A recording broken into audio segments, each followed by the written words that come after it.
que l'on mène avec Jean Libert, qui est un collègue informaticien qui travaille essentiellement sur le raisonnement à partir de cas et puis aussi du web sémantique, sur en fait les transformations de requêtes. C'est-à-dire qu'en fait, on a un existant qui se trouve dans Henri Poincaré, les papiers HPP, Henri Poincaré Papers, dans lequel se trouve à la fois de la correspondance de Poincaré, la bibliographie, soit scannée, soit en plein texte. On a quelques métadonnées, je m'ai inspiré du vocabulaire du Dublin Core, mais enfin bon, c'est du Dublin Core, ou voire du Dublin Core Extended. Mais avec tout ça, avec ce qu'a montré Scott tout à l'heure, avec le moteur de recherche Sphinx, on peut faire de la recherche, déjà intéressante, mais ce qui n'est pas possible en ce moment, c'est par exemple de demander quelles sont les lettres qu'Henri Poincaré a envoyées à un mathématicien vers la fin du 19e siècle et qui ont pour thème la pêche à la palourde, ou un autre thème, ce que vous voulez. Ça, c'est impossible pour l'instant de le faire. Donc, c'est pour ça qu'on a de développer des outils pour la recherche exacte et approchée. En particulier, la recherche exacte, ça existe déjà. Il faut un SPARQL endpoint et puis ça marche. Mais pour ça, il faut aussi éditer des triplets RDF. Bon, vous connaissez tout ça, donc il n'y a pas de problème. Et puis en s'appuyant sur le RDFS, donc le RDFS schema, RDF schema. Ce qui permet de faire une recherche sémantique en hiérarchisant les connaissances, en considérant par exemple que mathématicien est une sous-classe de scientifique. Que la palourde, c'est une sous-classe de mollusque. Et puis des choses de ce type. A pour thème principal, c'est une sous-propriété de A pour thème. Donc là, on a raisonné à partir d'une ontologie de type RDFS. Mais nous, ce qui nous intéresse, la recherche exacte, il suffit d'avoir... on écrit en SPARQL, et là on cherche les entités L, donc a priori des lettres, qui a été envoyé à Henri Poincaré et qui a été envoyé par quelqu'un qui est un algèbre géomètre et que cette lettre a été écrite en allemand, dont la date d'expédition se trouve supérieure à 1895. Mais on balance ça dans le SPARQL endpoint, on récupère des résultats, soit ces résultats nous conviennent et puis on arrête là, mais des fois on a envie d'en avoir plus, ou en fait on n'a pas du tout de résultats et ben on voudrait en avoir quelque chose. Pour cela, il faut élargir la recherche. Alors pour ce faire, on a plusieurs stratégies à mettre en place, qu'on peut mettre en place, et c'est ce qu'on appelle les transformations de requêtes. Par exemple, il y en a une, ça serait de généraliser. C'est-à-dire qu'en fait, de remplacer algèbre géomètre par la classe supérieure, qui serait mathématicien. Si on considère que algèbre géomètre c'est une sous-classe de mathématicien, eh bien on va pouvoir élargir la recherche en remplaçant algèbre géomètre par mathématicien. Donc ça c'est une requête, une transformation de requête que l'on peut faire.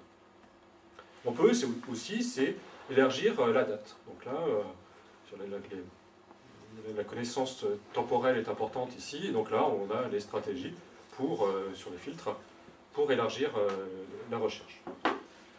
Il y en a d'autres, c'est par exemple enlever simplement un des champs de la requête, où on enlève le fait qu'elle soit écrite en allemand. Donc le but de tout ça, et puis après, bien sûr, c'est de généraliser ces requêtes. On peut les composer ou les combiner. Et puis, donc ça, pour l'instant, là on est simplement, on travaille sur un graphe de l'ontologie et puis on parcourt le graphe. Donc là pour l'instant, il n'y a pas c'est pas lié à un domaine spécifique simplement à la correspondance d'Henri Poincaré parce que voilà, il suffit de parcourir le graphe. Après, on a aussi des règles de transformation qui sont dépendantes du domaine d'application. La notion d'envoyer une lettre, c'est lié à la structure même de notre ontologie. Et là, ce qu'on fait, c'est on peut échanger le rôle de l'expéditeur et du destinataire. Donc là, mais pour cela, il faut connaître le domaine. Donc là, ce sont des requêtes un peu plus spécifiques qui qui est lié à notre domaine d'application. Les requêtes précédentes, elles sont, on va dire, entre guillemets, universelles. Puis aussi, il y a cette recherche approchée autour de la temporalité. Qu'est-ce que la fin du 19e siècle? Voilà, on peut dire que la fin du 19e siècle, on peut s'appuyer sur le fait que c'est 1895-1900. Mais en fonction du domaine d'application, ça peut être aussi beaucoup plus large. On peut considérer que le 19e siècle se termine en 1914, voilà, par exemple, ou en 1870, ça dépend des contextes. Donc, en histoire aussi, en histoire des maths, c'est peut-être pas forcément la même chose qu'en histoire de la physique ou en histoire de la biologie.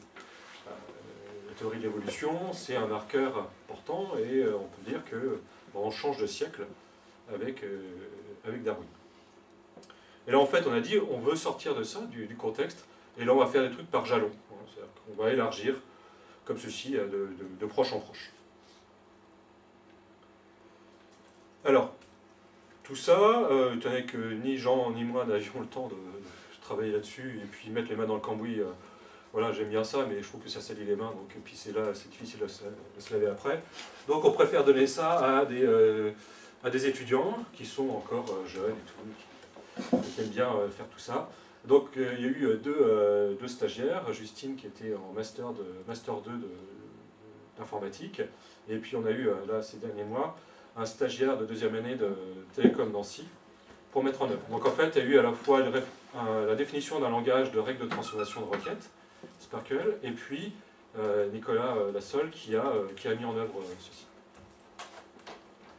Et alors les premiers résultats, c'est on a une première version d'une interface qui s'appuie, c'est-à-dire que derrière on a déjà les bases de connaissances, les bases RDFS, et puis on met ici la requête que l'on a écrite, et puis on peut comme ça la transformer pour avoir d'autres résultats. Et donc avec ce bouton là mort, c'est-à-dire qu'en fait on a la requête que l'on a et on exécute et ça donne en fait de proche en proche de plus en plus de résultats. Alors je ne vous montre pas ça parce que je n'ai pas installé l'application Java, je ne l'ai pas installée sur mon ordi donc je ne peux pas vous le montrer. Mais ça marche bien pour ce qui est pour la première version. La première version s'appuie sur à peu près 70 lettres à noter. Donc sur les 2000 et quelques lettres de Poincaré, c'est peanuts. Mais ça donne déjà une première chose. En fait, il y a les 2000 lettres ont commencé à être annotées, parce qu'en fait, en s'appuyant sur ce qui était sur le site, les dates d'expédition et tout ça, ça a déjà été sémantisé. Donc en fait, mais ce qui est à l'intérieur des lettres n'a pas encore été sémantisé. Donc ça, c'était l'interface, donc ça c'était le produit final. Bien sûr, on a, pour tester nos hypothèses, travaillé sur une ontologie, mais qui est très basique. Là, c'est qu'un extrait, mais c'est pas... où, en fait, derrière, on met en lien la lettre qui est un document, qui a des correspondants, enfin bon, il y a des... Donc c'est une première ontologie qui ne sera pas l'ontologie définitive, parce qu'elle est lacunaire. Mais ce qu'on a voulu aussi, c'est aligner cette ontologie avec d'autres ontologies préexistantes, en particulier FOAF ou BibTeX, enfin l'ontologie BibTeX, et puis aussi les ontologies liées aux notices d'autorité, donc VIAF, et puis je sais plus qui, IDRF je veux dire. Voilà, donc ça déjà parce que quand on a affaire à des personnes qui sont déjà connues, on peut déjà récupérer un certain nombre de données en cherchant sur l'IDRF par exemple. Même si c'est... voilà. Donc ça c'était l'ontologie, une première ontologie. Et en fait, ce que l'on fait, c'est que des maths. C'est-à-dire qu'on fait on a un espace de requête, on a un graphe, et puis on parcourt ce graphe pour faire... on a la requête initiale qui est ici, et puis après, en fonction des transformations de requêtes, donc là c'est Q'1, Q'2, Q'3, et bien ces transformations de requêtes, on a des coûts, on a associé à ces transformations de requêtes des coûts, qui nous permet en fait de privilégier certaines requêtes par rapport à d'autres, parce qu'on parcourt ce graphe à coût minimal.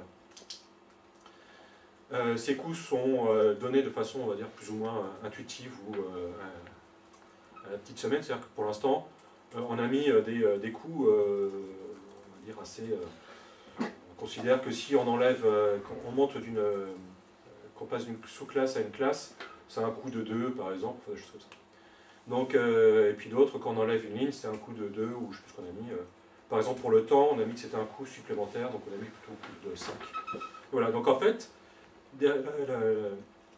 l'espace de requête est créé à partir de l'application. Et après, on fait un parcours en largeur, ou en profondeur de ce graphe pour donner des résultats. Voilà, donc en fait, on a une hiérarchisation des résultats qui sont donnés en fonction en coût croissant. Alors, ces transformations de requêtes nous permettraient aussi d'éditer des triplets RDF. Tout à l'heure, tu parlais d'annotation, enfin, d'outils d'aide à l'indexation. Eh bien, d'annotation et oui, d'annotation. Et donc déjà, pour éditer ces triplets RDF, j'en parlerai après, déjà on va essayer d'utiliser dans la mesure du possible les ontologies déjà existantes. Donc en fait, on cherche à aligner l'ontologique du domaine particulier à la correspondance de Poincaré, mais aussi à d'autres ontologies. Parce que souvent, ce qui est intéressant, c'est que ces ontologies sont déjà... il y a déjà des instances dans ces ontologies, donc on va pouvoir récupérer ce truc-là. Et puis ça permet aussi de chercher dans les triplets, dans les triple stores déjà existantes. On va pas, tout ce qu'on va faire, c'est éviter de réinventer l'eau tiède.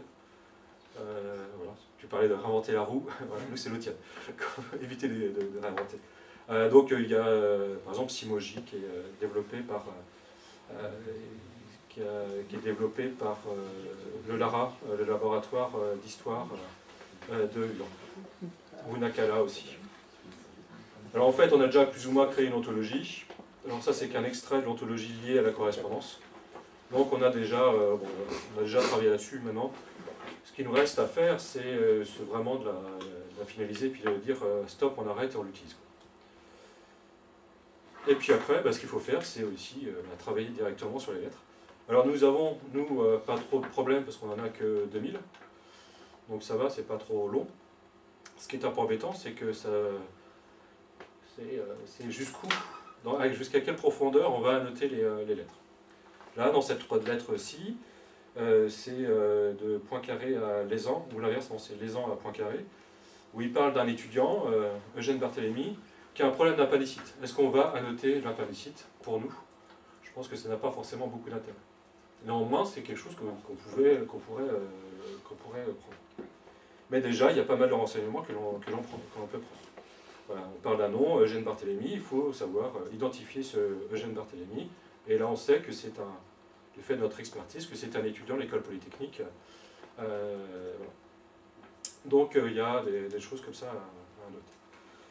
Donc, on a un certain nombre d'annotations, à la fois annoter le contenu, mais aussi la lettre.